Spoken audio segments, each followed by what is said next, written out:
Buenas tardes, mi nombre es Agustín Isa y quiero en primer lugar agradecer a los organizadores por la gentileza de invitarme a conversar con ustedes por unos minutos de hipertensión arterial.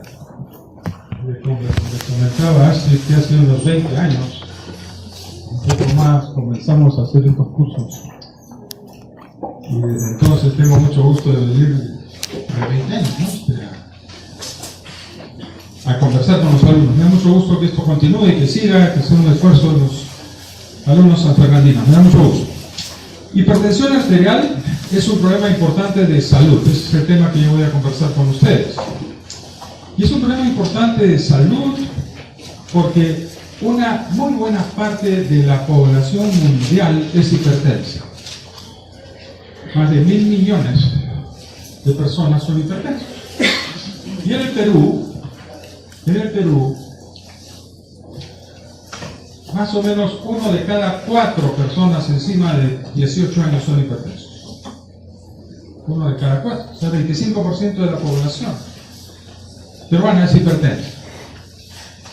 Cuando ustedes hagan su práctica profesional, van a encontrar que la mayor parte de hipertensos son adultos mayores.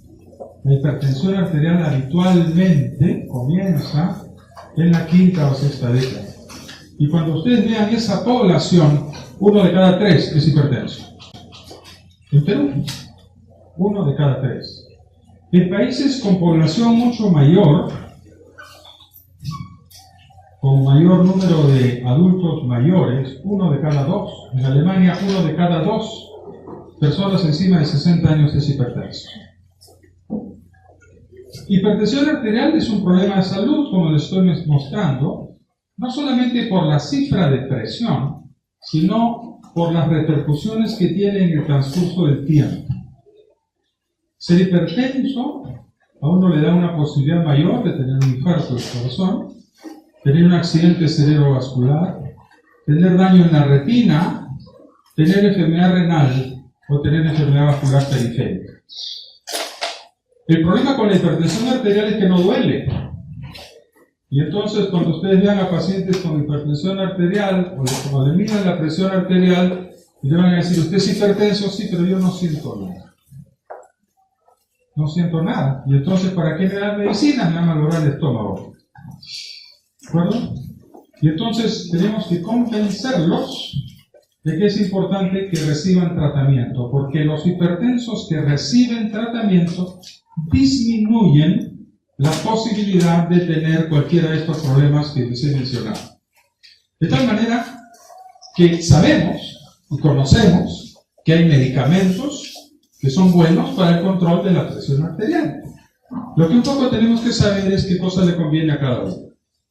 ¿Bueno? Pero esta no es una clase de tratamiento. Esto es una clase de fisiopatología. De tal manera que yo voy a dedicar una buena parte del tiempo a conversar con ustedes de la fisiopatología y antes les voy a presentar algunos diapositivos que tienen que ver con epidemiología. Esto es Perú, que hace unos años, hecho por el Ministerio, por ENDES, esta encuesta nacional, y miren ustedes, 25% son hipertensos. Obviamente en edades menores la proporción es mucho menor. A las edades de ustedes, 1 de cada 10 o cada 15 es hipertenso. No van a encontrar prácticamente hipertenso. Pero cuando tienen 70 años, 3 de 10 son hipertensos. En Perú. En Perú ya hace 10 años. Así que ahora esto debe haber aumentado. Muy bien.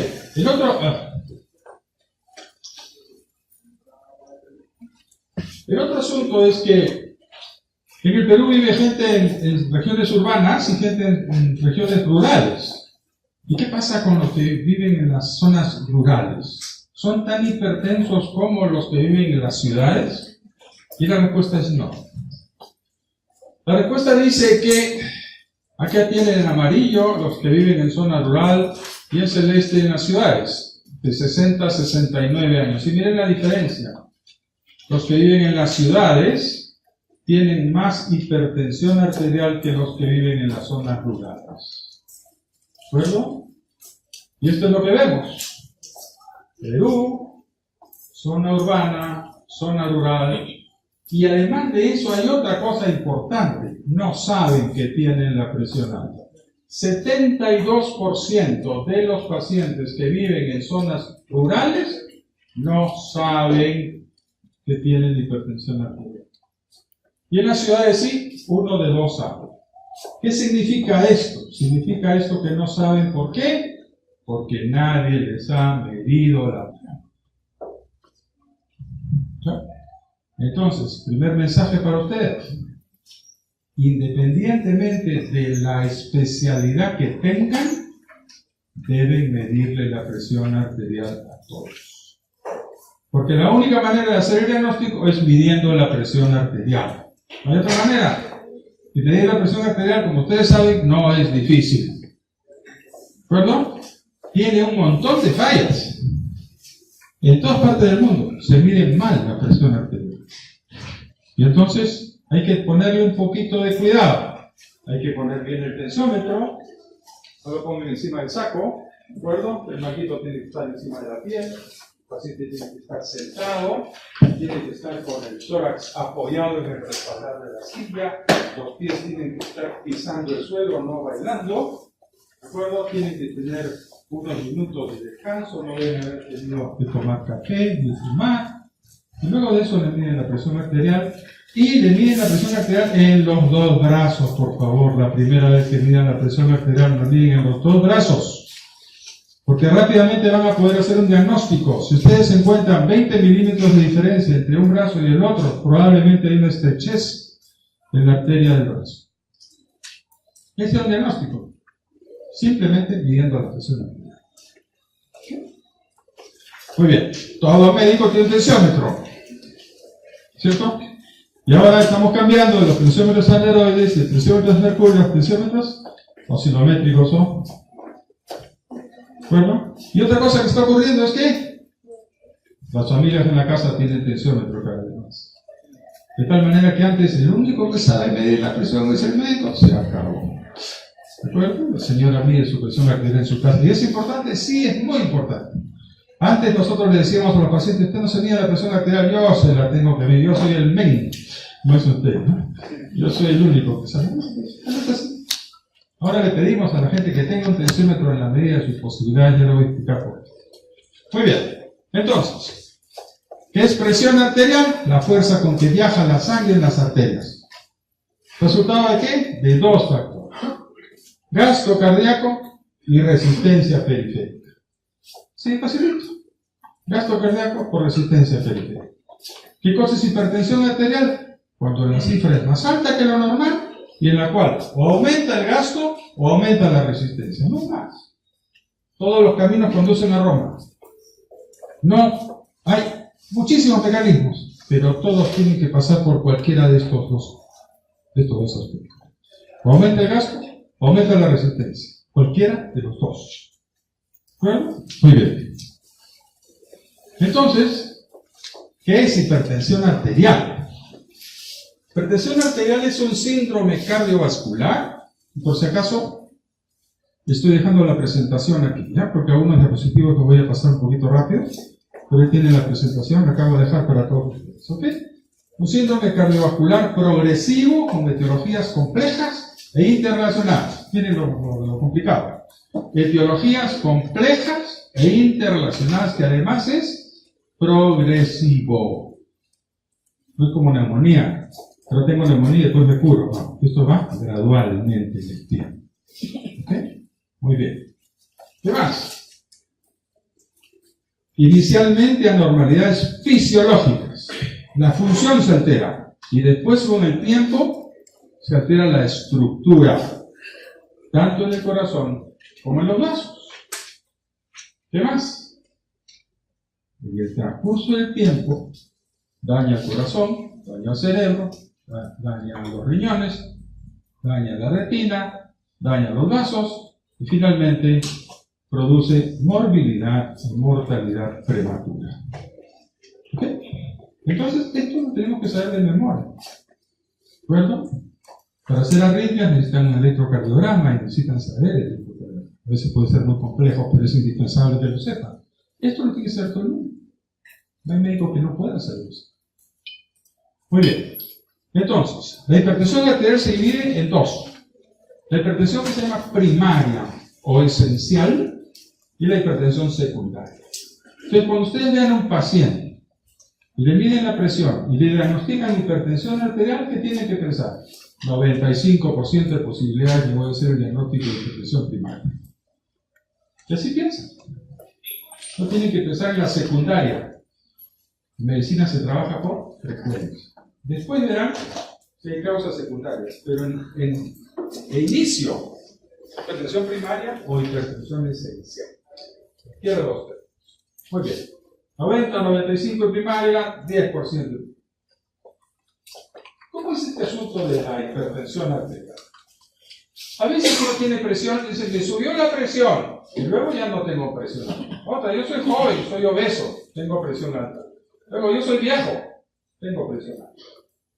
Y la forma como se presenta la hipertensión arterial es diferente. ¿Ok? Muy bien. Entonces, ¿cómo es este asunto de la hipertensión esencial que es el motivo de esta clase? No se sabe muy bien por qué se produce, porque hay muchos factores. Representa el 90-95% del total de hipertensos. Se inicia típicamente en la quinta o sexta década. No quiere decir que alguien que tiene 20 años no pueda ser hipertenso, por supuesto que hay.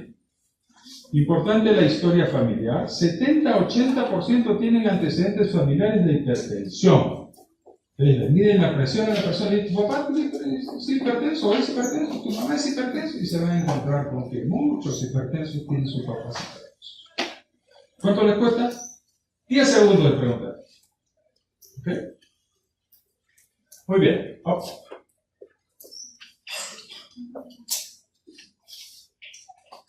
Si ambos padres son hipertensos, el riesgo de hipertensión de sus hijos aumenta por 250.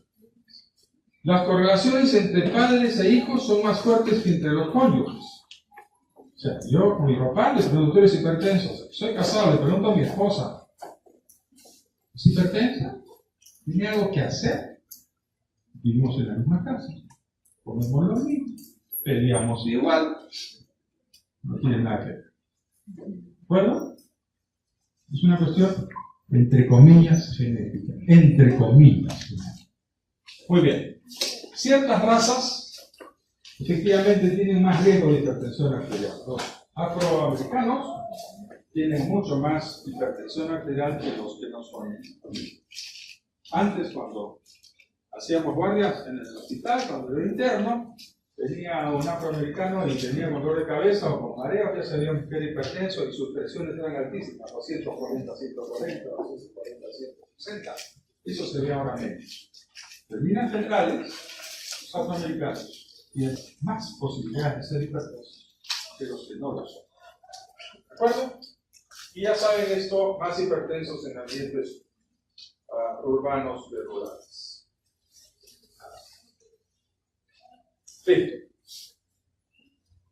Esto que probablemente les han explicado sus profesores vino a cambiar un poco el diagnóstico de hipertensión arterial. ¿Verdad? La cifra mágica de 140 sobre 90 es hipertensión arterial fue cambiada por las guías norteamericanas. Estoy seguro que ustedes conocen esto. Les adelanto que los europeos no creen en eso y siguen con 140-90. Pero, como tenemos la influencia norteamericana, vamos a ponerle eso. Esta es la clasificación que estoy seguro ustedes la conocen. Hasta ahora yo no creo que les muestre nada nuevo. Normal, menos de 120/80. Antes, presión elevada de 120 a 129 y menos de 80. ¿Correcto? Presión elevada, esto es más de 80, no menos. O sea, si yo tengo un paciente con 120/80, tengo que decir que tiene la presión elevada. ¿Sabes lo que le decíamos el año pasado? Pero el año pasado te felicito. Qué bien estás. Ahora tenemos que decir, tienes la presión elevada. La medicina no es matemática, ¿de acuerdo? Y criterios. Entonces, ustedes tienen que decidir si van a seguir con este esquema o no. Y entonces, el estadio 1 de hipertensión es 130, 139 y 80, 89. ¿Qué quiere decir? Que si yo tengo un paciente con 130/80, de acuerdo a los norteamericanos, ahora yo tengo que decir, eres hipertenso. 2 años atrás le decíamos, está usted bien. Los europeos que dicen, eso para nosotros no vale. Para nosotros hipertensión es 140/90 o más. ¿De acuerdo? Entonces es importante que tengamos como referencia lo que son los lineamientos de diversas entidades que son entidades de expertos. Bien. Pero les decía hace un rato que antes medíamos la presión arterial solamente en el consultorio o en el hospital y no tomábamos en consideración la medición que hacía el paciente en su casa. ¿Eso para qué sirve? Como sabes medir la presión arterial, que sabe medir la presión arterial soy yo soy el que vale, ¿no? Pero nos hemos dado cuenta que es muy importante que la gente mida su presión arterial en su casa. Primero porque sabe, segundo porque se descartan algunos problemas de hipertensión arterial, tercero porque sigue su tratamiento. Y que tiene un tensiómetro en su casa, y yo sé que todo el Perú no puede comprarse un tensiómetro, lo sé perfectamente, pero los que pueden hacerlo, es mejor que lo hagan si son hipertensos. Entonces, ¿por qué es importante? Porque hay varias maneras de diagnosticar hipertensión arterial. Una manera es lo que nosotros tomamos en el consultorio, en el hospital, en el centro de salud. Tomamos la presión y decimos, ¿eres hipertenso o no eres hipertenso? Pero luego le decimos a la persona, tómate la presión arterial en tu casa. Y si se toma en su casa, ¿son los mismos valores que en el consultorio? Primera pregunta. Segunda pregunta. Ustedes saben que hay algo que se llama monitoreo ambulatorio de presión arterial, el famoso mapa. Y entonces con el mapa a uno le pone el manguito, ¿de acuerdo? Y se mide la presión automáticamente por 24 horas. ¿El diagnóstico ahí es igual? No es igual, la cifra es diferente. Y entonces aquí están las correlaciones de las cifras que yo tomo en el consultorio, ustedes toman en su consultorio, 120, y si lo toman en su casa de día, es igual. Si lo toman con el mapa de día, es igual. Pero si es de noche, la presión baja. Y si es 24 horas, la presión es diferente de la cifra tomada en el consultorio. ¿Cuál es el mensaje? El monitoreo ambulatorio de la presión arterial es un método muy importante. Mide de día, mide de noche. La presión arterial baja de noche. Si la presión arterial no baja de noche, ese va a ser un hipertenso. ¿No? Y por eso es importante este método. Pero significa que yo tengo que estar 24 horas esclavizado con mis tensiones. ¿Bueno? Y me sube el manguito cada 15 minutos o cada 30 minutos y estoy durmiendo, no me deja dormir. ¿Verdad? Hay gente que no quiere. ¿Cuál es el aprendizaje? El aprendizaje es que si yo le pido al paciente que lo toma en su casa, si en su casa es 120/80, si le pongo el mapa de día, es igual. Aquí es igual, aquí es igual, aquí es igual.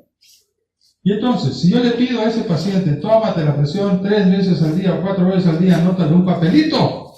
En la práctica le estoy haciendo el mapa de día. Y entonces sirve. Y entonces es útil. ¿Y es útil por qué? Es útil porque ahora tenemos 4 tipos de hipertensión. La hipertensión clásica, o el normotenso clásico. Yo le mido la presión en el consultorio, no es hipertenso. Le digo, tómatelo en tu casa y no es hipertenso. El otro es el hipertenso, que es hipertenso de verdad. Yo le mido la presión en mi consultorio, es hipertenso. Le digo, mídelo en tu casa, es hipertenso. Hasta ahí todos estamos de acuerdo. Pero luego vienen 2 variantes. La que conocemos todos, la hipertensión de bata blanca o mandil blanco, ¿no es cierto? Es esa donde yo le tomo la presión en el consultorio y le encuentro la presión alta. Le digo, anda a tu casa y tiene la presión normal. Esa es la hipertensión o la presión de bata blanca o de mandil blanco. ¿De acuerdo? ¿Esto es importante? Sí. ¿Por qué? Porque esta gente en el transcurso del tiempo se va a convertir en hipertenso. Es el que se asusta cuando ve el médico o el médico. Bueno, pero ahora, y esto pasó a ser desapercibido, hemos encontrado una cosa que se llama hipertensión enmascarada. ¿Y qué es eso? Es al revés. Yo le tomo la presión y tiene la presión normal, le digo, anda a tu casa, y ahí es hipertenso. Yo no te decía, has medido mal la presión. No sabes, mide de nuevo. Resulta que esto es verdad. Resulta que esto es verdad. Y por eso el primer mensaje es, ahora nos apoyamos en la medición que hacen las personas en su casa. Entonces, estas dos partes de acá abajo son importantes. ¿Por qué? Porque estos tienen más riesgo que el que tiene presión normal. Más posibilidades de tener todas estas cosas de las cuales hemos hablado. Y por eso no nos podemos quedar con que, sí, pues le subió la presión y no pasa nada. No. Hay que hacerle recomendaciones a ese paciente. Entonces, hipertensión enmascarada es el que en el consultorio está normal, pero cuando va a su casa tiene presión alta. Mi presión de bata blanca o mantil blanco es al revés. En mi consultorio tiene presión alta y en su casa tiene presión normal. ¿Bueno? ¿Es importante esto? Sí lo es. Sí lo es. Se van a convertir en hipertensos más adelante y se ha comparado poblaciones que tienen hipertensión enmascarada versus población normal. Y el de hipertensión enmascarada tiene más riesgo de tener problemas. No quiere decir que lo van a tener, tiene más riesgo. Muy bien, entonces, ¿cuál es la hemodinámica de la hipertensión arterial? ¿Qué va pasando en el tiempo? Si uno es hipertenso joven, seguramente va a ser un hipertenso con alto gasto y con resistencia vascular periférica normal. Luego, en el transcurso del tiempo, si es un hipertenso, habitualmente su gasto cardíaco va a ser normal y su resistencia periférica va a ser más alta. Y cuando sigue pasando el tiempo como adulto mayor, su gasto puede disminuir y su resistencia vascular periférica va a aumentar. Esta es la masa de hipertensos. ¿Y dónde está el problema? No está en el corazón, está en los vasos. El problema de hipertensión arterial es un problema de constricción artericular, entre otras cosas. ¿Bueno? Muy bien. Entonces, ¿no puedes ayudar? Ok, y esto es entonces el esquema hemodinámico. ¿Okay? Cuando soy joven, tengo gasto cardíaco alto y resistencia periférica normal. Luego, voy aumentando en edad, 40 y 60 años, tengo un gasto normal, pero una resistencia periférica alta. Y cuando sigo hipertenso por mucho tiempo más, voy a tener resistencia periférica alta y un gasto que va disminuyendo. ¿Por qué? Porque este corazón ya se afectó en insuficiencia cardíaca. ¿Bueno? Ese es el cambio hemodinámico que va ocurriendo en el tiempo. Entonces, la medicina ha ido cambiando. Antes, cuando pensábamos que todo el problema era el gasto cardíaco, los medicamentos se destinaban a modificar el gasto cardíaco. Pero ahora que sabemos que el problema es la resistencia vascular periférica, los medicamentos actúan sobre la resistencia vascular periférica. Muy bien. Entonces, ¿qué es hipertensión sistólica aislada? Ok, ahora volvemos a los europeos. Si yo tengo una presión de más de 130 o más de 140 y una presión diastólica baja, o sea, sube la sistólica y baja la diastólica, eso es hipertensión sistólica aislada. ¿Bueno? ¿Qué hacemos? ¿Por qué se produce la hipertensión sistólica aislada? ¿Cuál es la razón? La siguiente, por favor. Y entonces, esta es una imagen de la onda del pulso que ustedes conocen. Esta es la imagen, esta es la historia, la imagen que ustedes ven, una esfera de presión aquí, la presión sistólica, la incisura en la curva de presión y luego el descenso a la presión diastólica. Esto es presión sistólica, esto es presión diastólica. ¿Por qué es esta curva? Esta curva es porque la onda del pulso va desde el corazón hacia las arterias, rebota en la bifurcación y regresa al corazón. Y por eso esta es la primera parte, cuando la onda del pulso va hacia la parte distal, y esta es la parte de la onda del pulso cuando regresa al corazón. Y por eso la onda del pulso tiene esta forma. ¿Ok? Muy bien, siguiente por favor. Entonces, la siguiente. Lo que ocurre es lo siguiente. Durante la sístole, la sangre sale de arterias jóvenes, complacientes, es decir, que se distienden bien, con una velocidad más o menos como esta, una velocidad normal. La siguiente, por favor. La sangre sale en sístole y regresa un poquito en sístole, pero regresa mucho más en diástole. La onda del pulso. Sale la sangre y la onda del pulso regresa. ¿Por qué es importante esto? Porque las coronarias se llenan en diástole, no se llenan en sístole. Se llenan en diástole. Así que es importante que la sangre regrese para que entre al ósculo de las coronas. Y por eso es importante tener arterias elásticas. Muy bien, entonces hay un acoplamiento del ventrículo y de los vasos. Bien, la presión diastólica aórtica aumentada incrementa el flujo sanguíneo a los órganos. La siguiente, por favor. Y al cerebro, a los riñones y a las coronarias. La siguiente. ¿Qué pasa con el adulto mayor que tiene hipertensión sistólica aislada? Presión alta sistólica, presión baja sistólica. Presión del pulso alta. ¿Qué pasa ahí? Lo que pasa es que la sangre sale en sístole, sale con mucha velocidad.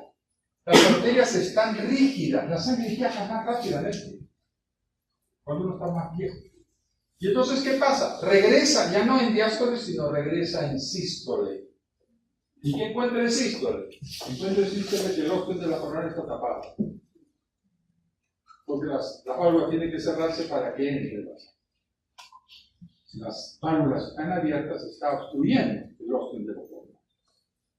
Por eso es que quien tiene hipertensión sistólica ya tiene más posibilidad de tener isquemia miocárdica, porque está recibiendo menos sangre.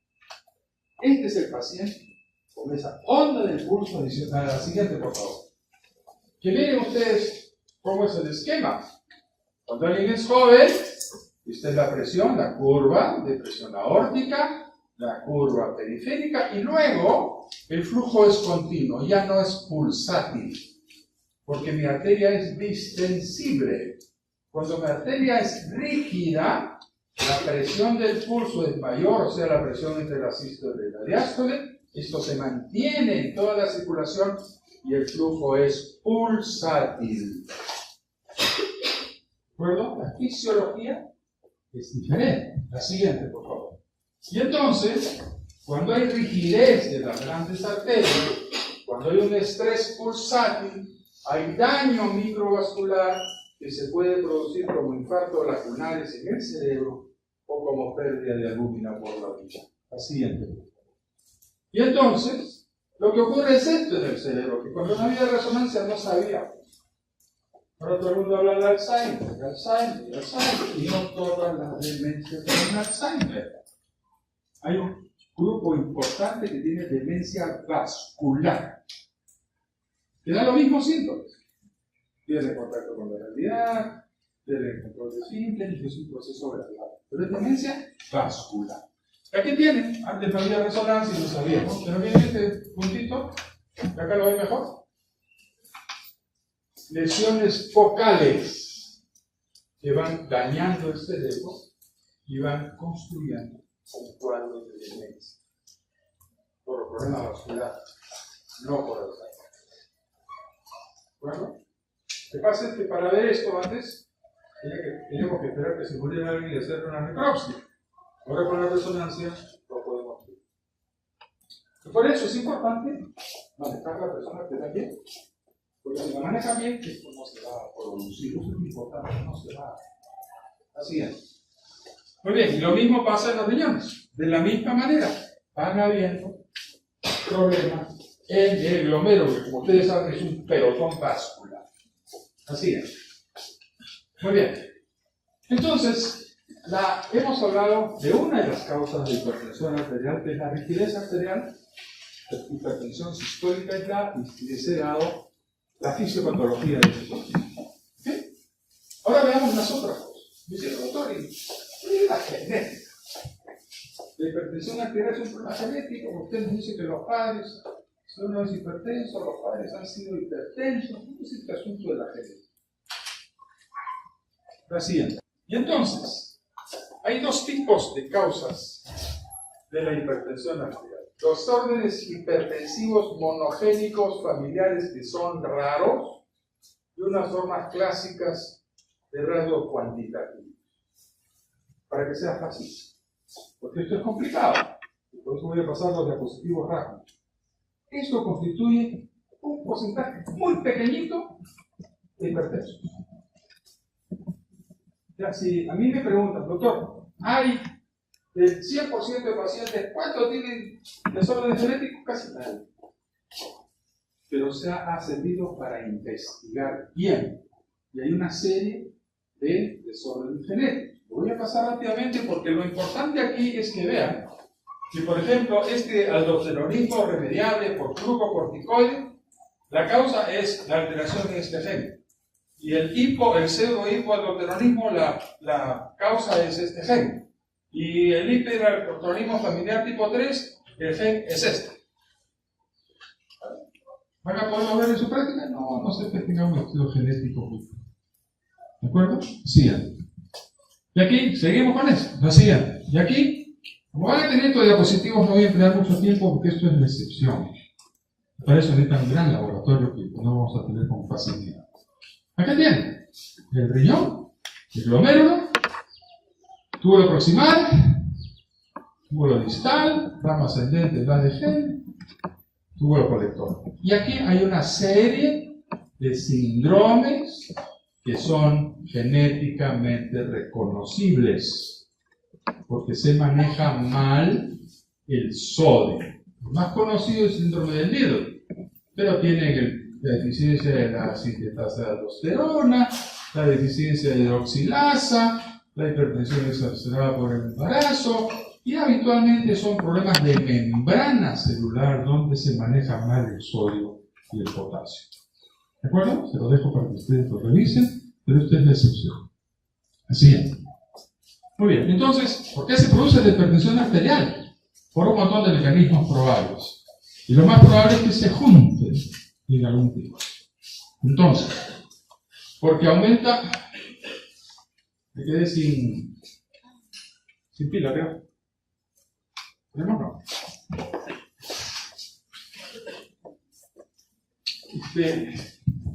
Podemos leer hacia arriba, ¿no es cierto? El aumento de la actividad del sistema renina aldosterona, ¿lo conocen? Cuando el simpático actúa más de lo que debe actuar, ¿lo conocen? Sustancias vasoactivas de difusión endotelial, resistencia a la insulina, ¿funciona? ¿O no? ¿Lo está haciendo tú en la computadora? No sé, ¿no? Hipertrofia arteriolar, efecto renal en la presión del sodio. Entonces lo que vamos a hacer es tratar de explicarles por qué esto puede llevar a la hipertensión arterial. Esa es la fisiopatología.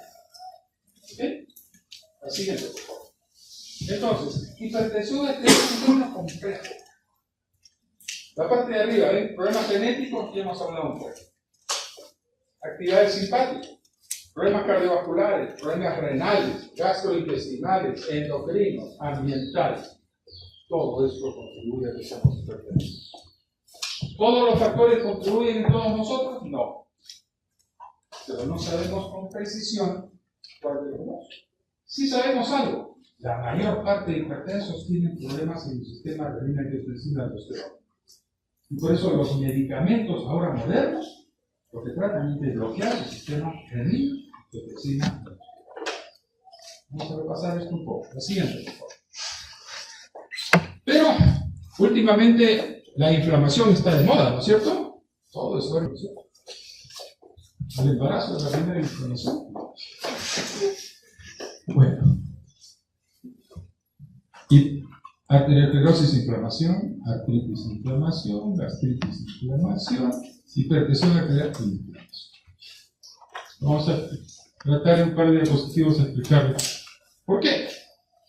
El sistema simpático, quita el cerebro por estímulo hipertensivo, por angiotensina 2, por sal, por estrés, por aldosterona, inflamación, estrés oxidativo, aumenta el simpático, activa las células dendríticas activan la célula T actúa sobre el vaso, produciendo vasoconstricción o hipertrofia, y actúa sobre el riñón, produciendo retención de sodio.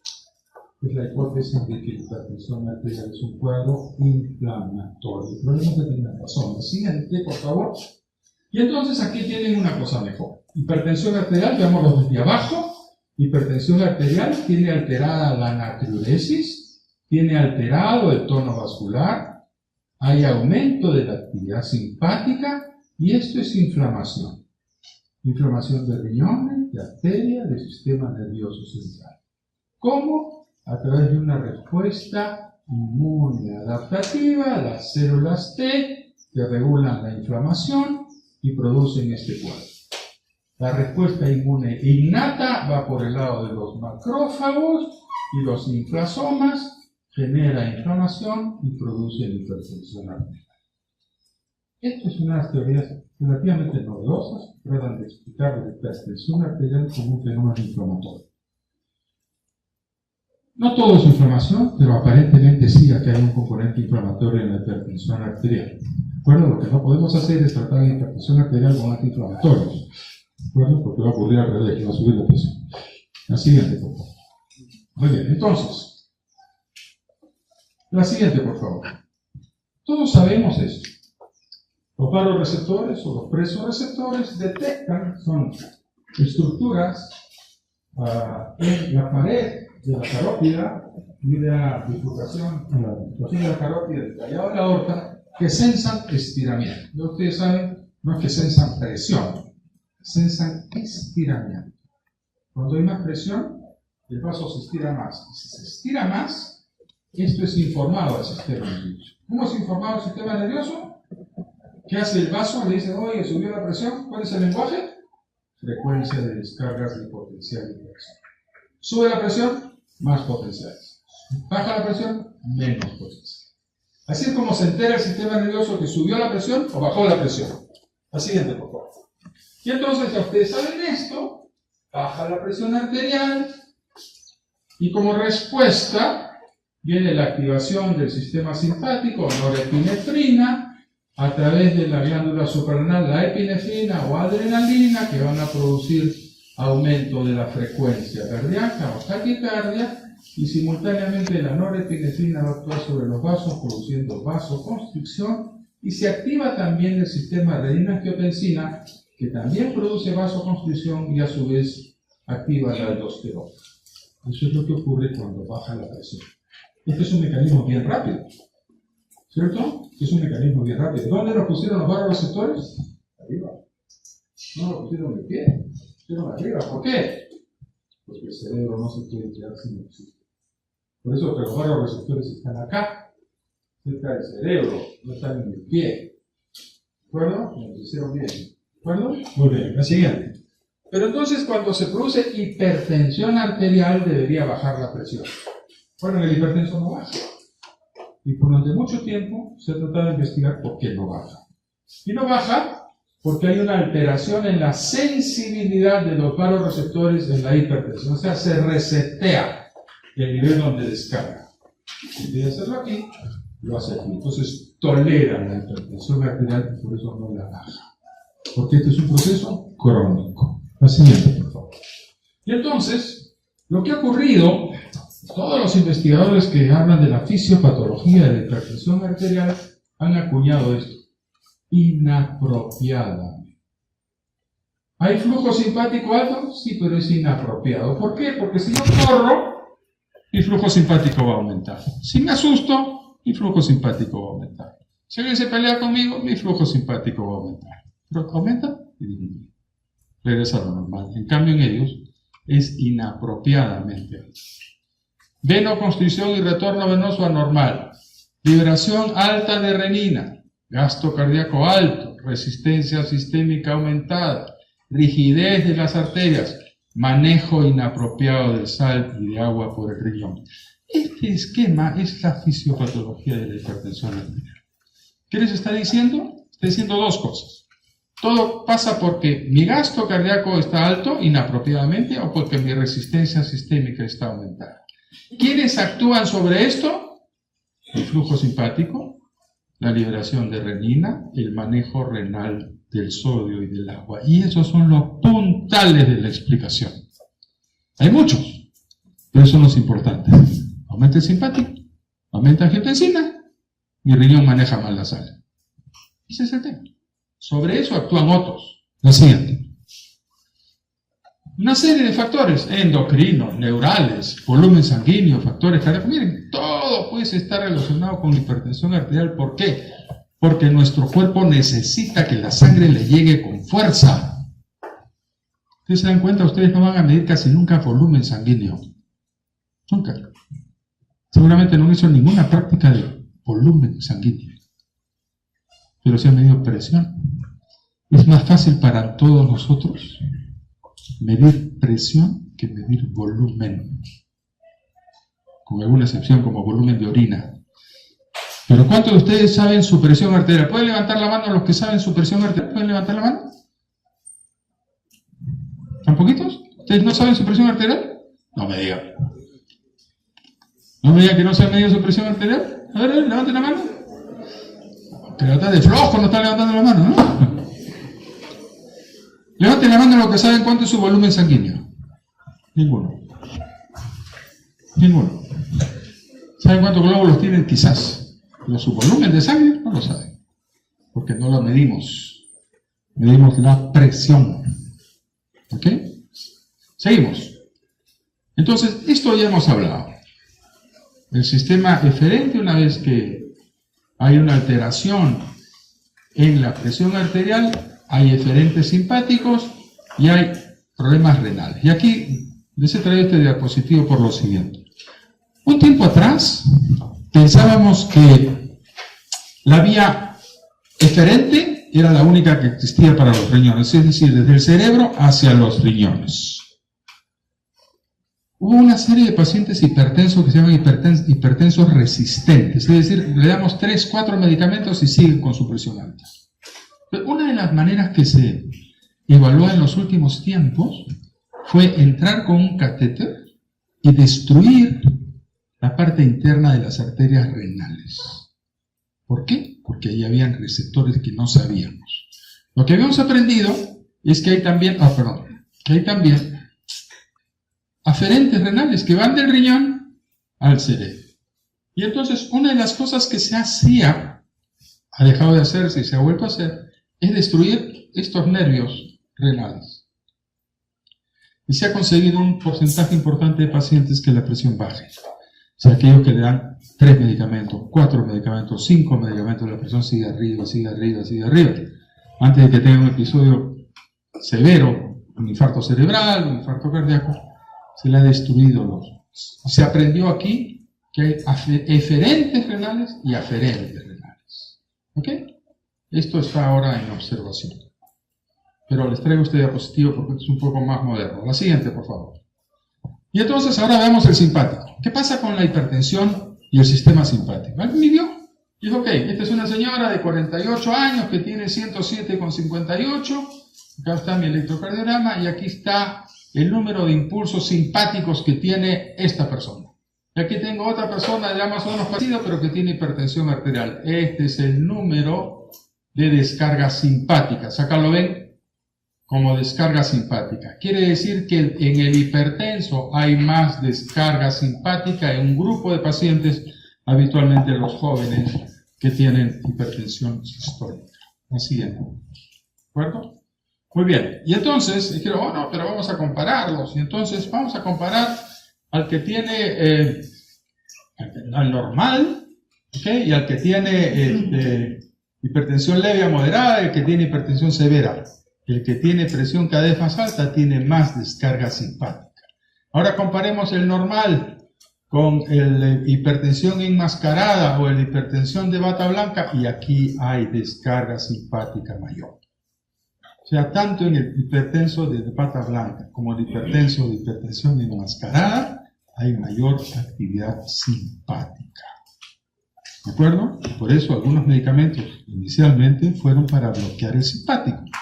Lo que pasa es que los medicamentos a veces son buenos para una cosa, pero tienen efectos secundarios y traen problemas en otras. ¿De acuerdo? Y los bloqueantes del sistema simpático han funcionado parcialmente. La siguiente, por favor. Entonces, ¿qué pasa cuando aumenta el simpático? Resistencia a la insulina, dislipidemia. ¿Dónde encontramos? En diabéticos, en arterioscleróticos, en obesos. Trófico, aumento de catecolaminas, también de renina-angiotensina, hipertrofia de los vasos, disfunción endotelial. Hemodinámico, aumento de la frecuencia cardíaca, arritmias, mejor reserva. Trombocitos, posibilidad de trombosis. Entonces, cuando tenemos un aumento en la actividad simpática prolongada y permanente, tenemos estos problemas? Porque de manera episódica todos tenemos alguna actividad del simpático momentánea, ¿cierto?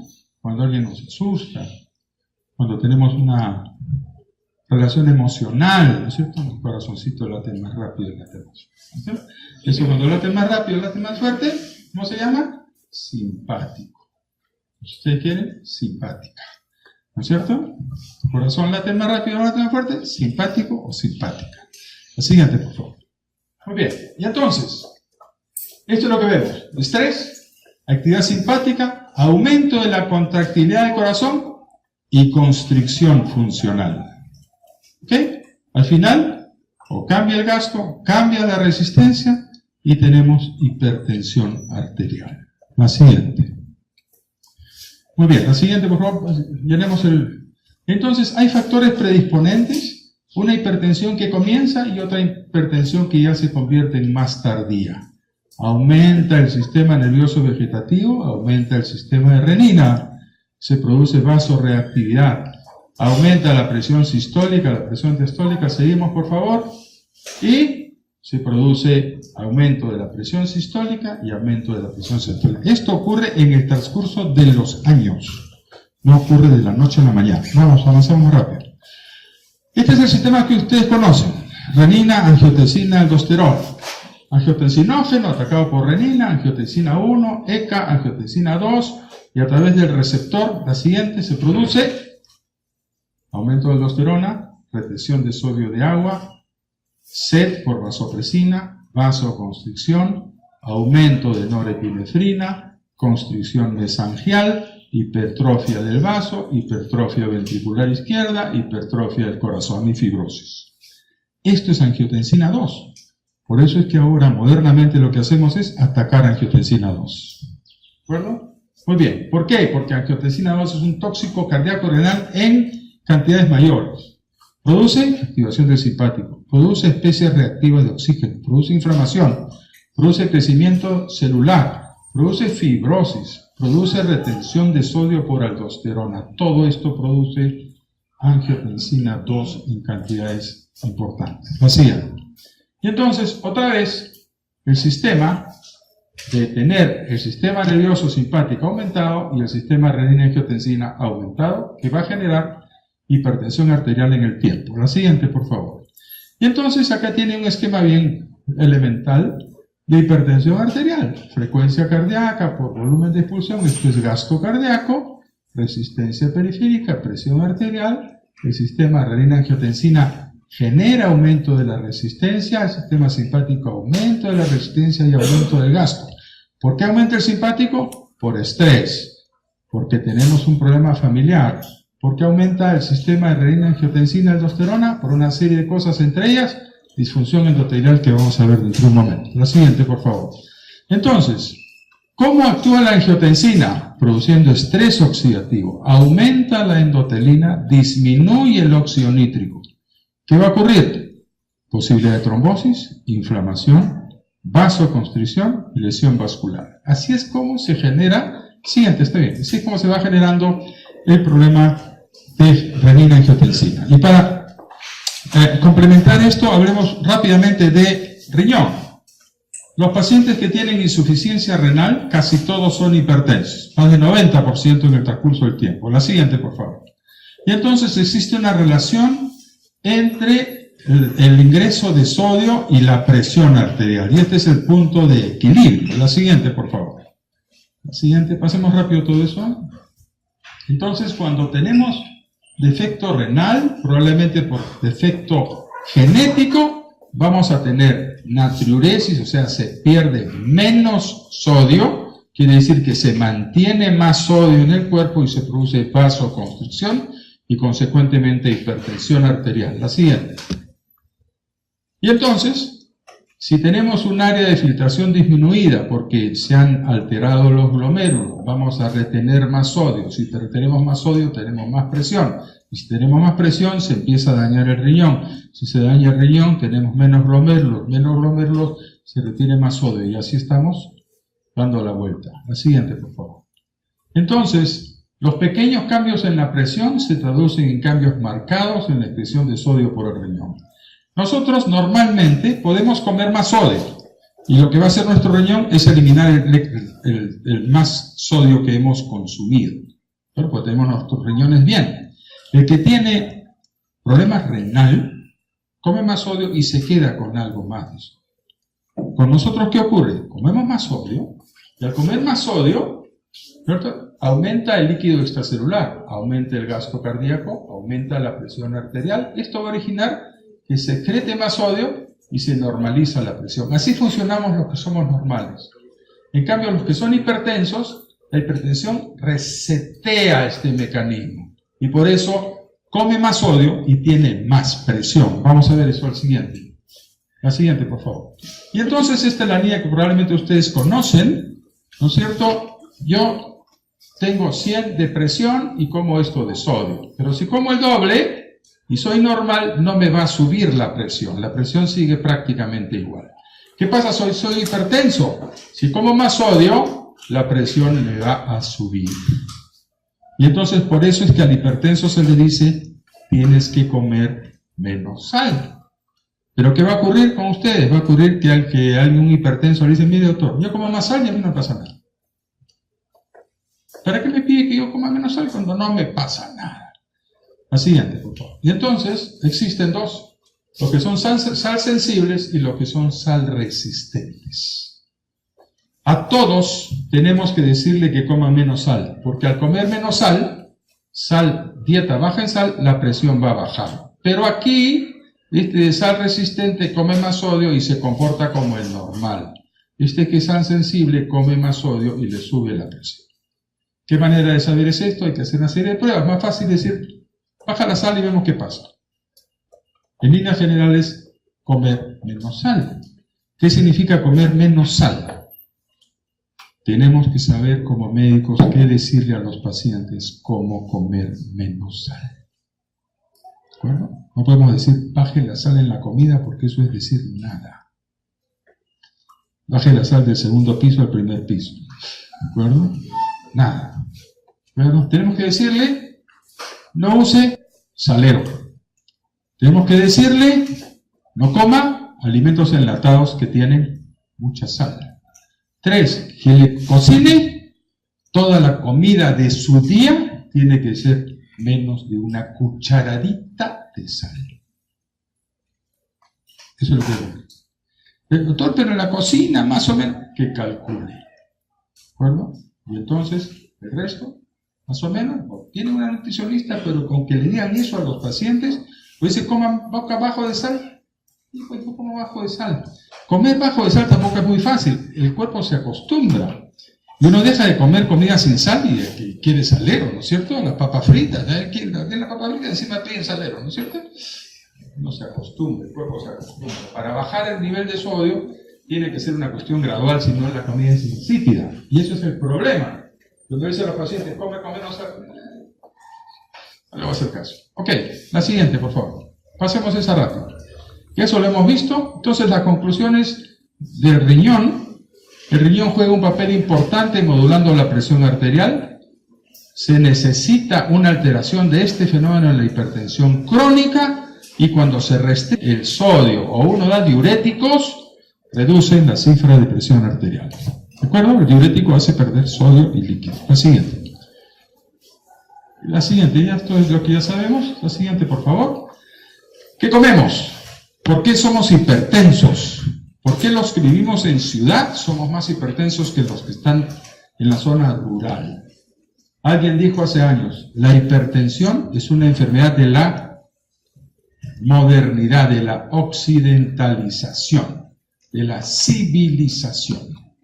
Miren lo que nosotros comemos, a diferencia de los que comían en el Paleolítico. Comemos menos proteínas, comemos igual de hidratos de carbono, comemos más grasas saturadas, comemos 5 veces más sodio, comemos 4 veces menos potasio y comemos mucho menos calcio. ¿Resultado? Hipertensión arterial, osteoporosis. ¿De acuerdo? Porque comemos diferente. La siguiente, por favor. La siguiente, por favor. Y entonces, ¿qué pasa con el hipertenso. En la medida que va haciéndose vasoconstricción, llega un momento que el vaso se pone más grueso. La siguiente, por favor. Y entonces, cuando se pone más grueso, la luz es menor. Y la tensión que desarrolla esta pared tiene que ser mayor. Y es mayor. En la medida que uno es hipertenso, el vaso se va engrosando, la luz va disminuyendo y la tensión que tolera esta pared es cada vez mayor. Ok. Vamos a pasar rápido todas estas diapositivas. Vamos a pasar rápido. La siguiente, por favor. La siguiente. Óxido nítrico, ya saben, ahí nomás. Óxido nítrico, ustedes saben, se produce en el endotelio. El óxido nítrico es una molécula tremendamente importante, y entonces cuando uno es normotenso, produce óxido nítrico que produce vasodilatación. ¿De acuerdo? Aquí está el óxido nítrico. Cuando uno es hipertenso, produce menos óxido nítrico y produce más superóxido. Y además de eso, produce el hipertenso más factor constrictivo derivado del endotelio y más endotelina. Esa es la diferencia entre el normotenso y el hipertenso, y por eso se habla de que la disfunción endotelial es importante para producir luego hipertensión arterial. La siguiente, por favor. Ya estamos terminando. Esto es el óxido nítrico, ¿de acuerdo? Y esto quizás no lo saben. Para que se produzca óxido nítrico se necesita la sintetasa del óxido nítrico, se necesita un cofactor que se llama la tetrahidrobiopterina. Con este cofactor se produce el óxido nítrico. Cuando tenemos hipertensión arterial, en vez de tener una tetra, 4 hidrógenos, tenemos 2 hidrógenos. Y esto desacopla la sintetasa, y al desacoplar la sintetasa se forma menos óxido nítrico y se forma más superóxido y peróxido de hidrógeno. En consecuencia, nuestro efecto vasodilatador disminuye, porque producimos menos óxido nítrico y se degradan más. La siguiente, por favor. Muy bien, y entonces esto lo hemos visto. La siguiente, por favor. Y esto ya es uno de los últimos diapositivos. Hipertensión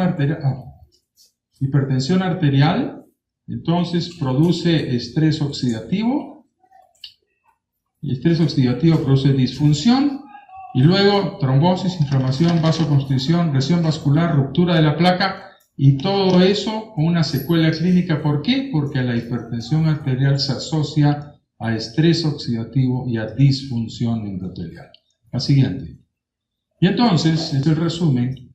Miren todos los factores que pueden producir hipertensión arterial. Por eso esto es tan complicado y tan denso, porque hay muchísimos factores que pueden producir hipertensión arterial. Pero recuerden, todos estos factores tienen que pasar porque varía el gasto cardíaco o porque varía la resistencia periférica. Y en líneas generales, los mayores efectos se producen sobre la resistencia vascular periférica, y por eso el tratamiento va hacia allí.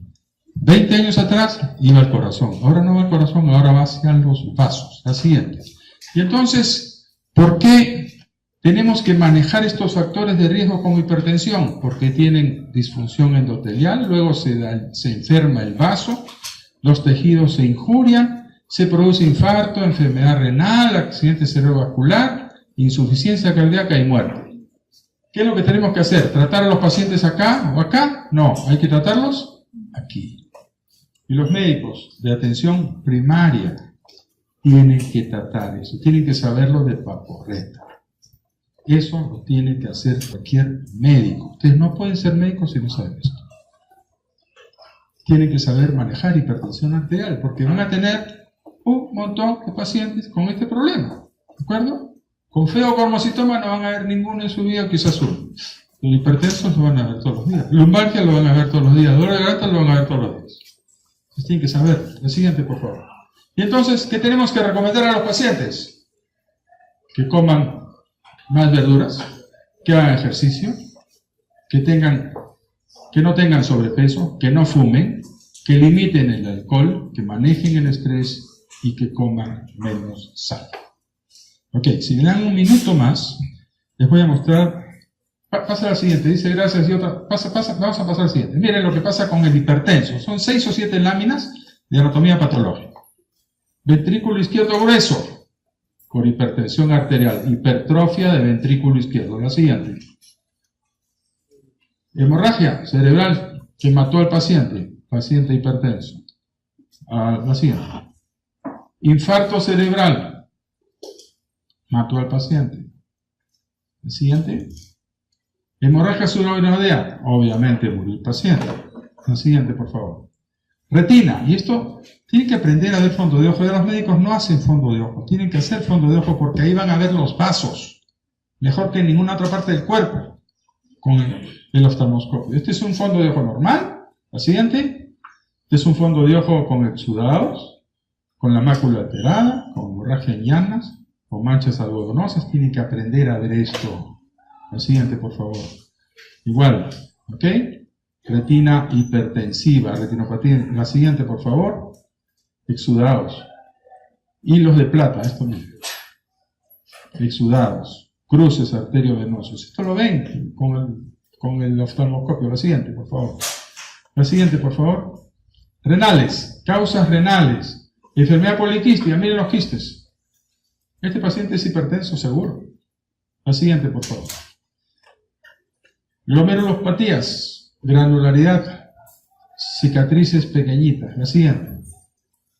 Nefroesclerosis, la esclerosis del glomérulo. La siguiente, por favor. Más esclerosis del glomérulo. ¿Cómo se va dañando el glomérulo? La siguiente, por favor. Esto es lo que se llama las hojas de cebolla. Imagínense que es una hoja, otra hoja, otra hoja, otra hoja. Es el riñón en hoja de cebolla. Hipertenso. La siguiente. Ok, entonces esos son los problemas de la hipertensión arterial. ¿Cuál es el último mensaje? No sabemos con precisión la causa de la hipertensión. ¿Bueno? Hemos tenido que hablar de muchas cosas. Cuando dicen neumonía, ¿por qué se produce la neumonía? Por neumococo. ¿Por qué se produce la hipertensión arterial? 50 causas. Pero ¿cuál es lo importante? Sabemos cómo tratarla. Sabemos cómo tratarla. Tenemos que saber qué cosa es hipertensión, qué es hipertensión de bata blanca, qué es hipertensión enmascarada, cuáles son las causas probables. Pero en líneas generales ustedes lo que hacen es diagnostico hipertensión arterial y pienso inmediatamente hipertensión primaria. Si el paciente les va mal y no mejora, piensen en secundaria, porque si no van a tener que hacer un montón de estudios que van a ser muy caros. Entonces, lo fundamental es hacer un diagnóstico inicial y dar tratamiento cuando sea conveniente. Y el tratamiento tiene que ir acompañado de estas cosas. Controle su peso, no fume, haga ejercicio, no pelee con su mujer, no se busque otra. ¿De acuerdo? Todas esas cosas producen estrés. Bueno, esto es una revisión un poco apresurada de hipertensión arterial y les agradezco mucho por su atención.